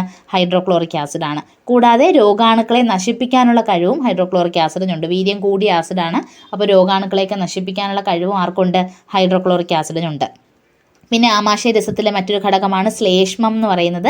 ദഹനരസങ്ങളുടെ പ്രവർത്തനങ്ങളിൽ നിന്നും ആമാശയ ഭിത്തിയെ സംരക്ഷിക്കുക എന്ന ധർമ്മമാണ് ശ്ലേഷ്മത്തിനുള്ളത്. നമ്മൾ നേരത്തെ പറഞ്ഞതാണ് അല്ലേ. അപ്പോൾ ആമാശയരസത്തിലെ ഘടകങ്ങളായിട്ടുള്ള pepsin, gastric lipase, hydrochloric acid, ശ്ലേഷ്മം, ഇവിടെ ധർമ്മങ്ങൾ ക്ലിയർ ആയല്ലോ. പെപ്സിൻ പ്രോട്ടീനിനെ പെപ്റ്റോൺ ആക്കി മാറ്റുന്നു. ഗ്യാസ്ട്രിക് ലിപ്പേസ് കൊഴുപ്പിനെ ചെറു ഘടകങ്ങളാക്കി മാറ്റുന്നു അല്ലെങ്കിൽ ലിപ്പിഡിനെ ചെറു ഘടകങ്ങളാക്കി മാറ്റുന്നു. ഹൈഡ്രോക്ലോറിക് ആസിഡ് ദഹനത്തിന് ആവശ്യമായ pH നിലനിർത്തുകയും രോഗാണുക്കളെ നശിപ്പിക്കുകയും ചെയ്യുന്നു. ശ്ലേഷ്മം ദഹനരസങ്ങളുടെ പ്രവർത്തനങ്ങളിൽ നിന്നും ആമാശയഭിത്തിയെ സംരക്ഷിക്കുന്നു. അതാണ് ശ്ലേഷ്മത്തിൻ്റെ ധർമ്മം എന്ന് പറയുന്നത്. ആമാശയത്തിൽ വെച്ച് ഭാഗികമായിട്ട് ദഹിച്ച ആഹാരം പിന്നീട് പ്രവേശിക്കുന്നത് ചെറുകുടലിലേക്കാണ്. എങ്ങോട്ടേക്കാണ്? ചെറുകുടലിലേക്കാണ്. ഭാഗികമായിട്ട് ദഹിച്ച ആഹാരം അവിടെ വെച്ച് പൂർണ്ണമായിട്ട് ദഹിക്കുന്നുണ്ടോ? ദഹനം പൂർണ്ണമായിട്ടും പൂർത്തിയാക്കുന്നുണ്ടോ? ഇല്ല. അപ്പോൾ ആമാശയത്തിൽ വെച്ച് ഭാഗികമായി ദഹിച്ച ആഹാരം പ്രവേശിക്കുന്നത് ചെറുകുടലിലെ ആദ്യ ഭാഗത്തേക്കാണ് അല്ലെങ്കിൽ തുടക്ക ഭാഗത്തേക്കാണ്. ചെറുകുടലിൻ്റെ തുടക്ക ഭാഗം അറിയപ്പെടുന്നത് പക്വാശയം എന്നാണ്. എന്താണ്? പക്വാശയം എന്നാണ് ചെറുകുടലിൻ്റെ തുടക്ക ഭാഗം അറിയപ്പെടുന്നത്. ഡിയോഡിനം. എന്താണ്? ഡിയോഡിനം അഥവാ പക്വാശയത്തിലേക്കാണ് ആഹാരം പിന്നീട് പ്രവേശിക്കുന്നത്. പക്വാശയത്തിലേക്ക് ഒരു പൊതുകുഴലിലൂടെ ഒഴുകിയെത്തുന്ന ദഹനരസങ്ങളാണ് പിത്തരസവും ആഗ്നേയരസവും. അപ്പം നമ്മുടെ ആഹാരം എവിടേക്ക് പ്രവേശിച്ചു? ചെറുകുടലിലേക്ക് പ്രവേശിക്കുകയാണ്. അപ്പോൾ ചെറുകുടലിലേക്ക് പ്രവേശിക്കുമ്പോൾ ഇനി ആമാശയത്തിലെ എൻസൈമുകൾക്ക് വല്ലതും ചെയ്യാൻ പറ്റുമോ? ചെറുകുടലിൽ പ്രവേശിച്ച ആഹാരത്തെ? ഇല്ല. അപ്പോൾ ആ ചെറുകുടലിലേക്ക് പ്രവേശിക്കുന്ന ആഹാരത്തെ ദഹിക്കാൻ സഹായിക്കുന്ന ദഹനരസങ്ങളാണ് ഏത്? പിത്തരസവും ആഗ്നേയരസവും. ഇത് ചെറുകുടൽ ഉൽപ്പാദിപ്പിക്കുന്നതാണോ? അല്ല. നമ്മുടെ ആമാശയത്തിലെ ആമാശയരസം ആമാശയം തന്നെ ഉൽപ്പാദിപ്പിക്കുന്നതാണ്. എന്നാൽ ചെറുകുടലിലേക്ക് വരുന്ന പിത്തരസവും ആഗ്നേയരസവും ചെറുകുടൽ ഉൽപ്പാദിപ്പിക്കുന്നതല്ല, അവിടേക്ക് ഒഴുകിയെത്തുന്നതാണ്. ആ വാചകം ശ്രദ്ധിച്ചോ. പക്വാശയത്തിലേക്ക് ഒരു പൊതുകുഴലിലൂടെ ഒഴുകിയെത്തുന്ന ദഹനരസങ്ങളാണ് പിത്തരസവും ആഗ്നേയരസവും. പിത്തരസത്തിൻ്റെ ഇംഗ്ലീഷാണ് ബൈൽ എന്ന് പറയുന്നത് കേട്ടോ. ബൈൽ അഥവാ പിത്തരസവും ആഗ്നേയരസവും ചെറുകുടലിലേക്ക് എത്തുന്നതാണ്, അല്ലെങ്കിൽ പക്വാശയത്തിലേക്ക് എത്തുന്നതാണ്. പക്വാശയത്തിലേക്ക് ഒഴുകിയെത്തുന്ന പിത്തരസം ഉൽപ്പാദിപ്പിക്കുന്നത് ആരാണ്? അത് കരളാണ്. കരൾ ഉൽപ്പാദിപ്പിക്കുന്ന ദഹനരസമാണ് ഏതെന്ന് പറയുന്നത്? പിത്തരസം എന്ന് പറയുന്നത്. അപ്പോൾ കരളിന് ദഹനത്തിൽ പങ്കുണ്ടോ? കരളിന് ദഹനത്തിൽ പിത്തരസത്തിലൂടെ കരളും എന്ത് ചെയ്യുന്നുണ്ട്? ദഹനത്തിൽ പങ്കെടുക്കുന്നുണ്ടെന്ന് ജസ്റ്റ് ഒന്ന് ആലോചിച്ച് വെച്ചേക്കാം. ഓക്കെ, അപ്പോൾ കരൾ ഉൽപ്പാദിപ്പിക്കുന്ന ദഹനരസമാണ് പിത്തരസം. എൻസൈമുകൾ ഇല്ലാത്ത ഒരേ ഒരു ദഹനരസമാണ് ഏത്? പിത്തരസം എന്ന് പറയുന്നത്. നോക്ക്, നമ്മുടെ വായിലുണ്ടായിരുന്ന ദഹനരസം ഏതാ? ഉമിനീരാണ്. അതിൽ എൻസൈം ഉണ്ട്, ലൈസോസൈമും സലൈവറി അമിലേസും ഉണ്ട് അല്ലേ. പിന്നീട് ആമാശയത്തിൽ വരുന്ന ദഹനരസമാണ് ആമാശയരസം. അതിലും ഗ്യാസ്ട്രിക് ലിപ്പേസും പിന്നെ ഏതുണ്ട്? പെപ്സിനും ഉണ്ടായിരുന്നു. അത് രണ്ടും എൻസൈമുകളാണ്. പിത്തരസത്തിൽ പക്ഷേ എൻസൈമുകളില്ല, അത് ദഹനരസം തന്നെയാണ്. എൻസൈമുകളില്ലാത്ത ഒരേ ഒരു ദഹനരസമാണ് ഏത്? പിത്തരസം അഥവാ ബൈൽ എന്ന് പറയുന്നത്. പിത്തരസം താൽക്കാലികമായിട്ട് സംഭരിക്കുന്നത് പിത്താശയത്തിലാണ്. അപ്പോൾ പിത്തരസം ഉൽപ്പാദിപ്പിക്കുന്നത് കരളാണ്, പിത്തരസം സംഭരിക്കുന്നത് പിത്താശയമാണ്. പിത്താശയം നമ്മൾ ആമാശയരസം ഉൽപ്പാദിപ്പിക്കുന്ന ആമാശയമാണെന്ന് പഠിച്ചതുപോലെ ഓർത്ത് വെക്കരുത്. ഇത് പിത്തരസം ഉൽപ്പാദിപ്പിക്കുന്ന പിത്താശയമല്ല, പിത്തരസം സംഭരിക്കുന്നത് മാത്രമാണ് പിത്താശയം. പിത്തരസം ഉൽപ്പാദിപ്പിക്കുന്നത് ആരാണ്? അത് കരളാണ്. അപ്പോൾ പിത്തരസം താൽക്കാലികമായി സംഭരിക്കുന്നത് പിത്താശയത്തിലാണ് അഥവാ ഗാൽ ബ്ലാഡറിലാണെന്ന് ആലോചിച്ച് വെച്ചേക്കാം. ഓക്കെ, പിത്തരസത്തിന് നിറം നൽകുന്ന വർണ്ണവസ്തുക്കളാണ് ബിലിറൂബിനും ബിലിവെർഡിനും. ഓക്കെ, പിത്തരസത്തിന് നിറം നൽകുന്ന വർണ്ണവസ്തുക്കൾ ഏതൊക്കെയാണ്? ബിലിറൂബിനും ബിലിവെർഡിനുമാണ്. ഇനി എന്താണ് പിത്തരസത്തിൻ്റെ ധർമ്മങ്ങളെന്ന് പറയുന്നത്? ആമാശയത്തിൽ നിന്ന് വരുന്ന അമ്ലത്വമുള്ള ഭക്ഷണത്തെ ക്ഷാര സ്വഭാവമുള്ള ഇതാക്കി മാറ്റുക എന്നതാണ് ഒന്നാമത്തെ ധർമ്മം എന്ന് പറയുന്നത്. എന്താണ്? ആമാശയത്തിൽ ഹൈഡ്രോക്ലോറിക് ആസിഡും ഒക്കെ ആയിട്ട് പ്രവർത്തിച്ച് വളരെയധികം അമ്ലത്വത്തോടു കൂടി അല്ലെങ്കിൽ അമ്ല സ്വഭാവം, ആസിഡ് സ്വഭാവത്തോടു കൂടി വരുന്ന ആഹാരത്തെ ക്ഷാര സ്വഭാവമുള്ളതാക്കി മാറ്റുക എന്നുള്ള ധർമ്മമാണ് ആർക്കുള്ളത്? പിത്തരസത്തിനുള്ളത്. മറ്റൊരു ധർമ്മം എന്താണ്? കൊഴുപ്പിനെ ചെറു കണികകളാക്കാൻ സഹായിക്കുക എന്നൊരു ധർമ്മം കൂടിയുണ്ട്. ഇനി അങ്ങോട്ട് നടക്കുന്ന ഘട്ടങ്ങളിൽ കൊഴുപ്പിനെ ചെറു കണികകളാക്കാൻ സഹായിക്കുക എന്നൊരു ധർമ്മവും ആർക്കുണ്ട്? പിത്തരസത്തിനുണ്ട്. ഓക്കെ ആണല്ലോ. അപ്പോൾ കരൾ ഉൽപ്പാദിപ്പിക്കുന്ന പിത്തരസം ഒരു പൊതുകുഴലിലൂടെ എവിടെ എത്തുന്നു? നമ്മുടെ ചെറുകുടലിലേക്ക് എത്തുന്നു. ഇതിനു മുമ്പ് ഇത് സംഭരിക്കണമെങ്കിൽ എവിടെ സംഭരിച്ച് വെക്കാറുണ്ട്? പിത്താശയത്തിൽ സംഭരിച്ച് വെക്കാറുണ്ട്. എൻസൈമുകളില്ലാത്ത ഒരേ ഒരു ദഹനരസമാണ് പിത്തരസം എന്ന് പറയുന്നത്. പിത്തരസത്തിന് നിറം നൽകുന്ന വർണ്ണവസ്തുക്കളാണ് ബിലിറൂബിനും ബിലിവെർഡിനും എന്ന് പറയുന്നത്. ആമാശയത്തിൽ നിന്ന് വരുന്ന അമ്ലത്വമുള്ള ഭക്ഷണത്തെ ക്ഷാര സ്വഭാവമുള്ളതാക്കി മാറ്റുക എന്നതും കൊഴുപ്പിനെ ചെറു കണികകളാക്കാൻ സഹായിക്കുക എന്നതുമാണ് പിത്തരസത്തിൻ്റെ ധർമ്മങ്ങളെന്ന് പറയുന്നത്. ക്ലിയർ ആണല്ലോ. പിത്തരസം കൂടാതെ ചെറുകുടലിലേക്ക് ഒഴുകിയെത്തുന്ന അല്ലെങ്കിൽ പക്വാശയത്തിലേക്ക് ഒഴുകിയെത്തുന്ന മറ്റൊരു ദഹനരസമാണ് ഇത്? ആഗ്നേയരസം എന്ന് പറയുന്നത്. ആഗ്നേയരസം ഉൽപ്പാദിപ്പിക്കുന്നത് ആരാണ്? ആഗ്നേയരസം ഉൽപ്പാദിപ്പിക്കുന്നത് ആഗ്നേയ ഗ്രന്ഥിയാണ് കേട്ടോ. പാൻക്രിയാസ് ഗ്ലാൻഡ് ആണ് എന്ത് ഉൽപ്പാദിപ്പിക്കുന്നത്? ആഗ്നേയരസം ഉൽപ്പാദിപ്പിക്കുന്നത്. ആഗ്നേയ ഗ്രന്ഥിയുടെ ഇംഗ്ലീഷാണ് പാൻക്രിയാസ് എന്ന് ആലോചിച്ച് വെച്ചേക്കുക. പാൻക്രിയാസ് ഉൽപ്പാദിപ്പിക്കുന്ന ദഹനരസമാണ് ആഗ്നേയരസം, അല്ലെങ്കിൽ ആഗ്നേയ ഗ്രന്ഥി ഉൽപ്പാദിപ്പിക്കുന്ന ദഹനരസമാണ് ആഗ്നേയരസം എന്ന് ആലോചിച്ച് വെച്ചേക്കുക. ആഗ്നേയരസത്തിലെ ഘടകങ്ങൾ എന്തൊക്കെയാണ്? Pancreatic amylase, trypsin, pancreatic lipase എന്നിവയാണ് ആഗ്നേയരസത്തിലെ ഘടകങ്ങൾ എന്ന് പറയുന്നത്. എന്തൊക്കെയാണ്? Pancreatic amylase, trypsin, pancreatic lipase. നമ്മൾ എന്തുകൊണ്ടാണ് പിത്തരസത്തിൽ ഘടകങ്ങൾ പറയാത്തേ? അതിൽ എൻസൈം ഒന്നും അടങ്ങിയിട്ടില്ല കേട്ടോ. നമ്മൾ പറഞ്ഞു എൻസൈമുകൾ ഇല്ലാത്ത ഒരേ ഒരു ദഹനരസമാണെന്ന്. എന്നാൽ ആഗ്നേയരസത്തിൽ എന്തുണ്ട്? എൻസൈമുകളൊക്കെ ഉണ്ട്. ഏതൊക്കെയാണ്? ഇത് മൂന്നും എൻസൈമാണ്. Pancreatic amylase, trypsin, pancreatic lipase, ഇവ മൂന്നും എന്താണ്? എൻസൈമുകളാണ്. ഇതിലടങ്ങിയിരിക്കുന്ന ഘടകങ്ങളാണ്. എന്താണ് പാൻക്രിയാറ്റിക് അമിലേസ് ചെയ്യുന്നത്? അന്നജത്തെ മാൾട്ടോസാക്കി മാറ്റുന്നതാണ് പാൻക്രിയാറ്റിക് അമിലേസ് എന്ന് പറയുന്നത്. നമ്മൾ നേരത്തെ തുടക്കത്തിൽ പഠിച്ചു. സലൈവറി അമിലേസ് എന്ത് ചെയ്യുന്നുണ്ട്? അന്നജത്തെ ഭാഗികമായി മാൾട്ടോസാക്കി മാറ്റുന്നു. അപ്പോൾ അമിലേസ് എന്ന എൻസൈം സാധാരണ എന്താ ചെയ്യുന്നത്? അന്നജത്തെ മാൾട്ടോസാക്കി മാറ്റുക ചെയ്യുന്നത്. പക്ഷേ സലൈവറി അമിലേസ് വളരെ കുറച്ച് ഭാഗം മാത്രമേ അങ്ങനെ ചെയ്യത്തുള്ളൂ. ചെറിയ രീതിയിൽ മാത്രമേ അന്നജത്തെ മാൾട്ടോസാക്കി മാറ്റുകയുള്ളൂ. പൂർണ്ണമായിട്ടും അന്നജത്തെ മാൾട്ടോസാക്കി മാറ്റുന്ന എൻസൈം ഏതാണത്? പാൻക്രിയാറ്റിക് അമിലേസ് ആണ്. Pancreatic amylase. ഓക്കെ ആണല്ലോ. ഇനി ട്രിപ്സിൻ എന്ന എൻസൈം ചെയ്യുന്നത് പ്രോട്ടീനിനെ പെപ്റ്റൈഡാക്കി മാറ്റുകയാണ് ചെയ്യുന്നത്. നമ്മൾ നേരത്തെ പറഞ്ഞു പെപ്സിൻ ചെയ്യുന്നത് ആമാശയരസത്തിലെ പെപ്സിൻ ചെയ്യുന്നത് പ്രോട്ടീനിനെ പെപ്റ്റോൺ ആക്കി മാറ്റുകയാണ് ചെയ്യുന്നത്. ഇവിടെ ട്രിപ്സിൻ ചെയ്യുന്നത് പ്രോട്ടീനിനെ പെപ്റ്റൈഡാക്കി മാറ്റുന്നു, അല്ലെങ്കിൽ പെപ്റ്റോണിനെ പെപ്റ്റൈഡാക്കി മാറ്റുന്നു എന്ന് നമുക്ക് പറയാം. രണ്ട് രീതിയിൽ ചോദിച്ചാലും ഉത്തരം ഏതാണ്? ട്രിപ്സിനാണ്. പെപ്റ്റൈഡാക്കി മാറ്റുന്ന എൻസൈം ഏതെന്ന് ചോദിച്ചാൽ അത് ട്രിപ്സിൻ തന്നെയാണ്. അത് പ്രോട്ടീനിനെ പെപ്റ്റൈഡ് ആക്കുന്നതായാലും പെപ്റ്റോണിനെ പെപ്റ്റൈഡ് ആക്കുന്നതായാലും ഏത് തന്നെയാണ്? ട്രിപ്സിൻ തന്നെയാണ്. ആലോചിച്ച് വെച്ചേക്കുക. ഓക്കെ, പെപ്സിനും ട്രിപ്സിനും നിങ്ങൾക്ക് മാറിപ്പോവാതിരിക്കാൻ ജസ്റ്റ് ഇങ്ങനെ ഒന്ന് ആലോചിച്ചാൽ മതി. ഏതാണ് നമ്മുടെ പെപ്സിൻ ചെയ്യുന്ന എന്താണ്? പ്രോട്ടീനിനെ പെപ്റ്റോൺ ആക്കി മാറ്റുക ചെയ്യുന്നത്. പെപ്റ്റോൺ ആക്കി മാറ്റുക ചെയ്യുന്നത്. ഇവിടെ ട്രിപ്സിനാണ്. TRI ആണ്. ഓക്കെ, അവിടെ TI ആണെന്ന് ആലോചിച്ച് വയ്ക്കുക. TRIയുടെ കൂടെ പറഞ്ഞാൽ TI ആണ്. പെപ്റ്റൈഡാണ്. ചിലപ്പോൾ ഒരു അക്ഷരത്തിലായിരിക്കും നമുക്ക് ഓർത്തിരിക്കുക. മിക്കവർക്കും മാറിപ്പോവാറുണ്ട്. ജസ്റ്റ് ഇങ്ങനെ ഒന്ന് ആലോചിച്ച് വയ്ക്കാൻ ശ്രമിക്കുക. ഓർമ്മ കിട്ടുന്നെങ്കിൽ കിട്ടിക്കോട്ടെ. ഓക്കെ, അപ്പോൾ ട്രിപ്സിൻ എന്ത് ചെയ്യുന്നു? പ്രോട്ടീനെ പെപ്റ്റൈഡാക്കി മാറ്റുക ചെയ്യുന്നത്, അല്ലെങ്കിൽ പെപ്റ്റോണിനെ പെപ്റ്റൈഡാക്കി മാറ്റുക ചെയ്യുന്നത്. ആലോചിച്ച് വെച്ചേക്കാം. പാങ്ക്രിയാറ്റിക് ലിപ്പേസ് എന്താ ചെയ്യുന്നത്? ലിപ്പിഡിനെ ഫാറ്റി ആസിഡും ഗ്ലിസറോളും ആക്കി മാറ്റുകയാണ് ചെയ്യുന്നത്. ലിപ്പേസ് എന്താ ചെയ്യുന്നത്? ലിപ്പേസ് ലിപ്പിഡിനെ അല്ലെങ്കിൽ കൊഴുപ്പിനെ ഫാറ്റി ആസിഡും ഗ്ലിസറോളും ആക്കി മാറ്റുക ചെയ്യുന്നത്. നമ്മുടെ ഗ്യാസ്ട്രിക് ലിപ്പേസ് എന്താ ചെയ്തത്? ഗ്യാസ്ട്രിക് ലിപ്പേസും ചെയ്തത് ലിപ്പിഡിനെ എന്താക്കി അല്ലെങ്കിൽ കൊഴുപ്പിനെ ചെറു ഘടകങ്ങളാക്കാൻ സഹായിക്കുകയാണ് ചെയ്തത്. ലിപ്പിഡിൻ്റെ അല്ലെങ്കിൽ കൊഴുപ്പിൻ്റെ ചെറു ഘടകങ്ങൾ ഏതൊക്കെയാണ്? ഫാറ്റി ആസിഡും ഗ്ലിസറോളും ആണ്. അവിടെയും ഭാഗികമായിട്ട് മാത്രമേ നടക്കത്തുള്ളൂ. പൂർണ്ണമായിട്ടും ഫാറ്റി ആസിഡും ഗ്ലിസറോളുമായി മാറ്റപ്പെടുന്നത് പാങ്ക്രിയാറ്റിക് ലിപ്പേസിൻ്റെ സഹായത്തോടെയാണ്. അതുകൊണ്ടാണ് നമ്മൾ പൂർണ്ണമായും ദഹനം പൂർത്തിയാകുന്നത് എവിടെയാണെന്ന് പറയുന്നത്? ചെറുകുടലിലാണെന്ന് പറയുന്നത്. ദഹനം പൂർത്തിയാകുന്നത് ചെറുകുടലിലാണ്.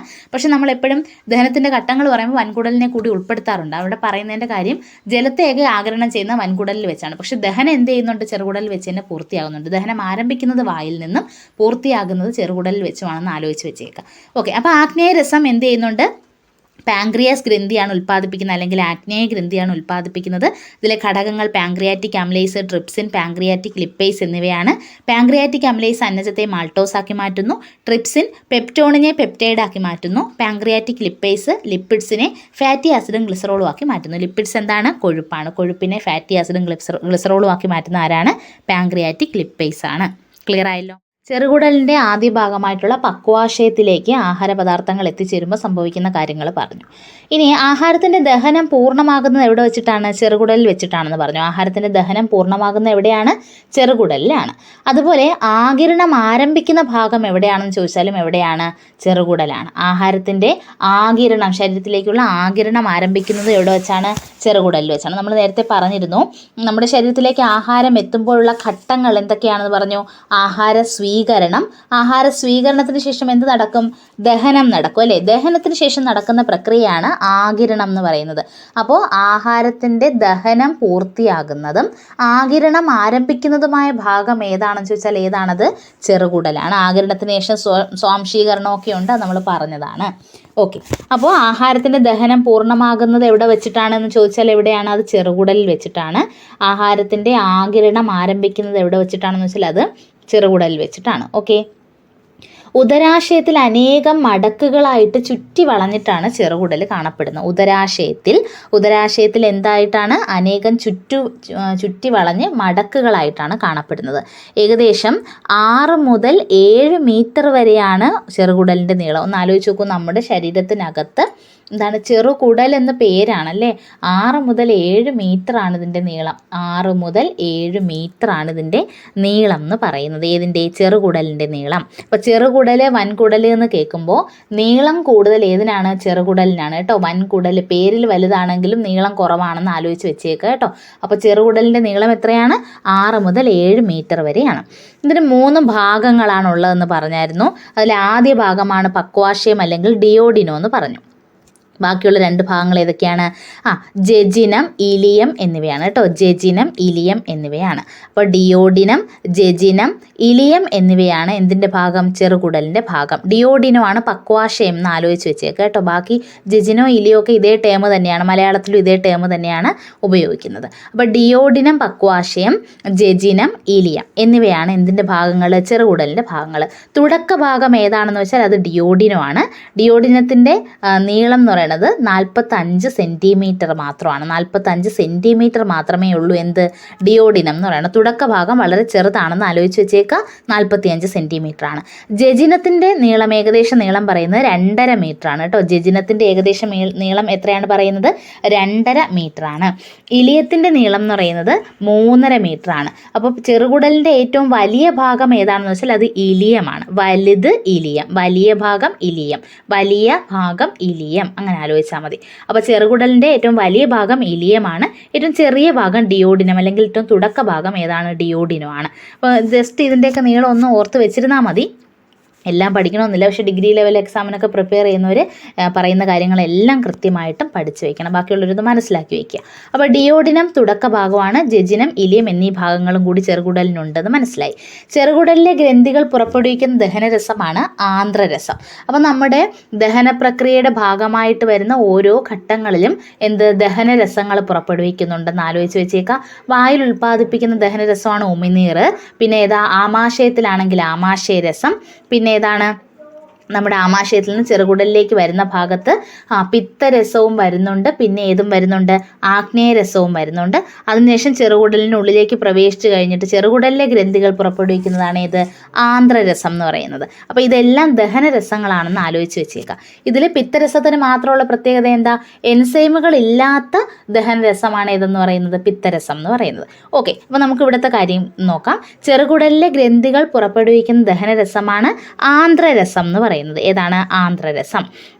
ആന്ത്രരസത്തിൽ അടങ്ങിയിരിക്കുന്ന കാര്യങ്ങൾ എന്തൊക്കെയാണെന്ന് ചോദിച്ചാൽ പെപ്റ്റിഡൈസ് എന്ന ഒരു എൻസൈം അടങ്ങിയിട്ടുണ്ട്. ഏതാണ്? പെപ്റ്റിഡൈസ്. ഏതാണ്? പെപ്റ്റിഡൈസ്. പിന്നെ വരുന്നത് ഡൈസാക്രഡൈസ് എന്ന ഒരു ദഹനരസവും അടങ്ങിയിട്ടുണ്ട്. പെപ്റ്റിഡൈസ്, ഡൈസാക്രഡൈസ് എന്നിവ അടങ്ങിയിരിക്കുന്നത് ആന്ത്രരസത്തിലാണ്. അപ്പോൾ ഇത് ഉൽപ്പാദിപ്പിക്കുന്നത് എവിടെയാണ്? ചെറുകുടലിലാണ്. ചെറുകുടലിലെ ഗ്രന്ഥികൾ ഉൽപ്പാദിപ്പിക്കുന്നതാണ് പെപ്റ്റിഡൈസും ഡൈസാക്രഡൈസും എന്ന് പറയുന്നത്. ഇതിലെ പെപ്റ്റിഡൈസ് എന്താണ് ചെയ്യുന്നത്? പെപ്റ്റൈഡിനെ അമിനോ ആസിഡാക്കി മാറ്റുകയാണ് ചെയ്യുന്നത്. അപ്പോൾ നിങ്ങൾ ഓർക്കുന്നുണ്ടോ? പ്രോട്ടീനിൻ്റെ ഏറ്റവും ലഘുവായ രൂപം എന്താണ്? മാംസത്തിൻ്റെ ഏറ്റവും ലഘുവായ രൂപമാണ് അമിനോ ആസിഡ്. നമ്മൾ തുടക്കത്തിൽ പറഞ്ഞായിരുന്നല്ലേ? അപ്പോൾ എന്തായി? പ്രോട്ടീൻ എന്തായി മാറി? അമിനോ ആസിഡായിട്ട് മാറി. എന്തിൻ്റെ സഹായത്തോടെ? പെപ്റ്റിഡൈസിൻ്റെ സഹായത്തോടെ. അപ്പോൾ ആദ്യം പെപ്സിൻ എന്താ ചെയ്തത്? പ്രോട്ടീനിനെ പെപ്റ്റോൺ ആക്കി മാറ്റുകയാണ് ചെയ്തത്. പിന്നീട് ട്രിപ്സിൻ എന്താ ചെയ്തത്? പെപ്റ്റോണിനെ എന്താക്കി മാറ്റി? പെപ്റ്റൈഡാക്കി മാറ്റി, അല്ലെങ്കിൽ പ്രോട്ടീനിനെ എന്താക്കി മാറ്റി? പെപ്റ്റൈഡാക്കി മാറ്റി. ആ ഘട്ടം വരെയാണ് നമ്മൾ എത്തിയിരുന്നത്. ഇപ്പം പെപ്റ്റിഡൈസ് ചെയ്യുന്ന എന്താണ്? പെപ്റ്റൈഡിനെ, നമ്മുടെ ട്രിപ്സിൻ നിർമ്മിച്ചെടുത്ത പെപ്റ്റൈഡിനെ എന്താക്കി മാറ്റുകയാണ്? അമിനോ ആസിഡാക്കി മാറ്റുകയാണ്. അപ്പം നമ്മുടെ പ്രോട്ടീനിൻ്റെ എന്ത് കഴിഞ്ഞു? ദഹനം കഴിഞ്ഞു. ഏറ്റവും ലഘുവായ രൂപമായിട്ടുള്ള അമിനോ ആസിഡാക്കി കഴിഞ്ഞു. ആര്? ആന്ത്രരസത്തിലെ പെപ്റ്റിഡൈസ്. പിന്നെ വരുന്ന ഡൈസാക്രഡൈസ് ആണ്. ഡൈസാക്രഡൈസ് ചെയ്യുന്നത് ഡൈസാക്രൈഡുകളായിട്ടുള്ള പഞ്ചസാരകളെ, അതായത് മാൾട്ടോസ്, ലാക്ടോസ്, സുക്രോസ് തുടങ്ങിയ ഡൈസാക്കറൈഡ് ആയിട്ടുള്ള പഞ്ചസാരകളെ എന്താക്കി മാറ്റും? മോണോസാക്കറൈഡുകളാക്കി മാറ്റും. ഏറ്റവും ലഘുവായ രൂപമായിട്ടുള്ള മോണോസാക്കറൈഡുകളായിട്ട് മാറ്റും. മോണോസാക്കറൈഡുകൾ, 2 മോണോസാക്കറൈഡ് ചേർന്നാണ് എന്താവുന്നത്? ഡൈസാക്കറൈഡ് ആവുന്നത്. അപ്പോൾ ഡൈസാക്കറൈഡ് ആക്കി മാറ്റി. നമ്മുടെ അന്നജമൊക്കെ ഏതാണ്? പോളിസാക്കറൈഡ് ആണ്. സ്റ്റാർച്ചൊക്കെ പോളിസാക്കറൈഡ് ആണ്. ആ പോളിസാക്കറൈഡിനെ മാൾട്ടോസ് പോലുള്ള ഡൈസാക്കറൈഡ് ആക്കി അമിലൈസ് ഒക്കെ മാറ്റുന്നുണ്ട്. സലൈവറി അമിലൈസും പാങ്ക്രിയാറ്റിക് അമിലേസും ഒക്കെ മാറ്റുന്നുണ്ട്. അങ്ങനെ മാറ്റി വെച്ചേക്കുന്ന ഡൈസാക്കറൈഡുകളെ മോണോസാക്കറൈഡുകളാക്കി മാറ്റുക എന്ന ധർമ്മമാണ് ഡൈസാക്കറഡൈസ് എന്ന എൻസൈമിനുള്ളത്. ഓക്കെ, പെപ്റ്റിഡൈസ് എന്ന എൻസൈം ചെയ്യുന്നത് പെപ്റ്റൈഡിനെ അമിനോ ആസിഡാക്കി മാറ്റുന്നു. ഡൈസാക്കറഡൈസ് ചെയ്യുന്നത് ഡൈസാക്കറൈഡുകളെ മോണോസാക്കറൈഡുകളാക്കി മാറ്റുന്നു. ഇനി ചെറുകുടലിൽ കാണപ്പെടുന്ന ഒരു ഭാഗമാണ് വില്ലസുകൾ എന്ന് പറയുന്നത്. എന്താണ്? വില്ലസുകൾ. വില്ലസുകൾ എന്ന് പറയുമ്പം ദഹിച്ച ആഹാരത്തിലെ പോഷക ഘടകങ്ങളെ ആഗിരണം ചെയ്യുന്ന ഭാഗമാണ്. ദഹിച്ച ആഹാരത്തിലെ പോഷക ഘടകങ്ങളെയെല്ലാം, അതായത് നമ്മുടെ ഈ അമിനോ ആസിഡ്, ഫാറ്റി ആസിഡ് അങ്ങനെയുള്ള പോഷക ഘടകങ്ങളെയെല്ലാം ആഗിരണം ചെയ്യുന്ന ചെറുകുടലിലെ ഭാഗമാണ് ഇതെന്ന് പറയുന്നത് വില്ലസുകൾ എന്ന് പറയുന്നത്. എങ്ങനെയാണ് ഇവ ഇരിക്കുന്നത്? വിരലുകളുടെ ആകൃതിയിലാണ് കാണപ്പെടുന്നത്. ചെറുകുടലിൻ്റെ ഭിത്തിയിൽ വിരലുകളുടെ ആകൃതിയിലാണ് വില്ലസുകൾ കാണപ്പെടുന്നത്. ഓർത്ത് വയ്ക്കാൻ എളുപ്പമാണ്. വിരലുകളുടെ ആകൃതിയിൽ വില്ലസുകൾ, വില്ലസ്. ഓക്കെ, അപ്പോൾ ദഹിച്ച ആഹാരത്തിലെ പോഷക ഘടകങ്ങളെ ആഗിരണം ചെയ്യുന്ന ചെറുകുടലിലെ ഭാഗം ഏതാണെന്ന് വെച്ചാൽ അത് വില്ലസുകളാണ്. ഇത് വിരലുകളുടെ ആകൃതിയിൽ ചെറുകുടലിൻ്റെ ഭിത്തിയിൽ കാണപ്പെടുന്നു. ചെറുകുടലിൻ്റെ ആകിരണ പ്രതല വിസ്തീർണം വർദ്ധിപ്പിക്കുന്നതിന് ഒരു പ്രധാന പങ്ക് വഹിക്കുന്നതാണ് ഏതെന്ന് പറയുന്നത്? വില്ലസുകൾ എന്ന് പറയുന്നത്. ആഗിരണം ചെയ്യാനുള്ള പ്രതല വിസ്തീർണം വർദ്ധിപ്പിക്കുന്നതിന് ഒരു പ്രധാന പങ്ക് വഹിക്കുന്നത് ആരാണ്? വില്ലസുകളാണ്. പോഷക ഘടകങ്ങളെയും 90% ജലത്തിൻ്റെയും ആഗിരണം വില്ലസിലൂടെ എന്ത് ചെയ്യുന്നുണ്ട്? നടക്കുന്നുണ്ട്. പോഷക ഘടകങ്ങളുടെ പൂർണ്ണമായിട്ടുള്ള ആഗിരണവും ജലത്തിൻ്റെ ഏകദേശം 90% ആഗിരണവും എവിടെ വെച്ച് നടക്കുന്നുണ്ട്? വില്ലസിലൂടെ നടക്കുന്നുണ്ട്. വില്ലസിലെ രക്തലോമികകളിലേക്ക് ആഗിരണം ചെയ്യപ്പെടുന്ന ഘടകങ്ങൾ എന്ന് വെച്ചാൽ വില്ലസിലെ രക്തലോമികകളിലേക്ക് ആഗിരണം ചെയ്യപ്പെടുന്ന ഘടകങ്ങളാണ് glucose, fructose, galactose fructose, amino acid എന്നിവ. അപ്പോൾ വില്ലസിൽ കാണപ്പെടുന്ന രക്തലോമികകളുണ്ട്. അവയിലേക്ക് ആഗിരണം ചെയ്യപ്പെടുന്ന ഘടകങ്ങൾ ഏതൊക്കെയാണ്? അതായത് ഇങ്ങനെ ദഹനത്തിൻ്റെ ഫലമായിട്ട് രൂപപ്പെട്ട ഘടകങ്ങൾ, പോഷക ഘടകങ്ങൾ ഏതൊക്കെയാണെന്ന് ചോദിച്ചാൽ ഗ്ലൂക്കോസ്, ഫ്രക്ടോസ്, ഗാലക്ടോസ് തുടങ്ങിയ മോണോസാക്കറൈഡുകളും കൂടാതെ അമിനോ ആസിഡുമാണ്. അമിനോ ആസിഡ് ഏതിൽ നിന്നാണ് വന്നത്? പ്രോട്ടീനിൽ നിന്ന് വന്നു. അപ്പോൾ ഇത്രയും കാര്യങ്ങൾ രക്തലോമികളിലേക്കാണ് ആഗിരണം ചെയ്യപ്പെടുന്നത്.